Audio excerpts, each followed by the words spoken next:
नमस्कार, मी सचिन मोरे. आपण पाहताय जनादेश वृत्तवाहिनी. पाहूया आजच्या काही सविस्तर बातम्या.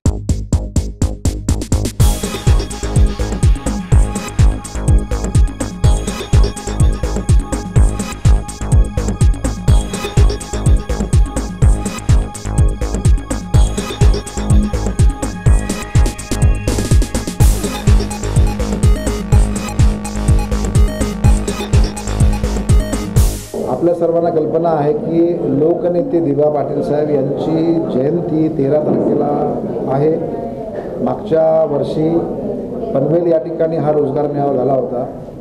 मागच्या वर्षीच ठरलं होतं की हा रोजगार मेळावा पुढच्या वर्षी नवी मुंबईमध्ये आम्ही या ठिकाणी नवी मुंबई क्षेत्रामध्ये घेणार आणि त्या पद्धतीचा नियोजनाचा भाग म्हणून तो 13 तारखेला विष्णुदास भावे नाट्यगृहाच्या परिसरामध्ये सकाळी 9 वाजता केंद्रीय मंत्री कपिल पाटील साहेब यांच्या उपस्थितीमध्ये आणि विविध सामाजिक विविध स्किल म्हणजे ज्यांना रोजगाराच्या संधी उपलब्ध होण्याच्या अनुषंगानं MSME त्याच्यानंतर कौशल्य विभाग, कौशल्य भारत विभाग, राज्य सरकार आणि केंद्र सरकार या सर्वांच्या सहकार्यानं तशाच पद्धतीनं भूमिपुत्र स्थानिक प्रकल्पग्रस्त संस्था, दिबा पाटील संघर्ष समिती संस्था, छत्रपती शिवाजी महाराज क्रीडा मंडळ अशा सर्व स्थानिक प्रकल्पग्रस्त संस्था तशाच पद्धतीनं इतर म्हणजे याच्यामध्ये फक्त प्रकल्पग्रस्तांचाच रोजगार नाही तर या शहरामध्ये राहणारा जो रहिवासी आहे,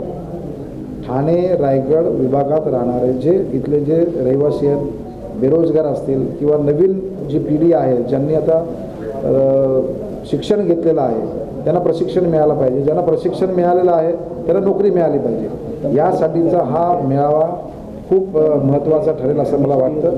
आणि म्हणून मी आपल्या माध्यमातून सर्व नागरिकांना या ठिकाणी आवाहन करतो की 13 तारखेला सकाळी 9 वाजल्यापासून 4 वाजेपर्यंत विष्णुदास भावे नाट्यगृह नवी मुंबई इथे होणारा हा स्वयंरोजगार स्वतःच्या पायावर उभं राहण्यासाठी विविध विद्यार्थ्यांना त्या ठिकाणी मार्गदर्शन करण्यासाठी विविध संस्था येतील, विविध कॉलेजेसच्या संस्था येतील, स्टार्टअप इंडियाची विविध लोक येतील, याचा लाभ आपण घ्यावा अशी या ठिकाणी मी आमच्या सर्वांच्या वतीनं आपल्याला विनंती करतो. दिबा पाटलांच्या नावानं होणारा प्रकल्प जो विमानतळ आहे त्याच्यामधून तर लोकांना रोजगार निर्मिती होणारच आहे, परंतु या ठिकाणी अनेक अन्य स्टार्टअपच्या माध्यमातून नवी मुंबईमध्ये होऊ घातलेले या ठिकाणी डेटा सेंटर्स असतील. आता आपल्याला कल्पना असेल की या ठिकाणी ज्वेल्स अँड जेम्स पार्क या ठिकाणी नवी मुंबईत येत आहे. JNPT, उरण, पनवेल या परिसरामध्ये मोठ्या प्रमाणामध्ये वेगवेगळे ऑफिसेस कार्यालय त्या ठिकाणी येत आहेत. स्मॉल स्केल म्हणजे लहान लहान स्तरावरच्या लोकांना रोजगार मिळणं आणि मार्गदर्शन करण्याच्या अनुषंगानं अनेक कंपन्या या ठिकाणी येतात. आणि म्हणून मला असं वाटतं की आज ज्याला शिक्षण घ्यायचं आहे परंतु जर त्यांनी उपलब्ध होणाऱ्या रोजगाराच्या संदर्भातलं जर शिक्षण घेतलं तर त्याला नोकऱ्यांची संधी जास्त आहे. आणि म्हणून मला असं वाटतं की हा मेळावा या अनुषंगानं खूप आपल्या सर्वांना फायदेशीर ठरेल.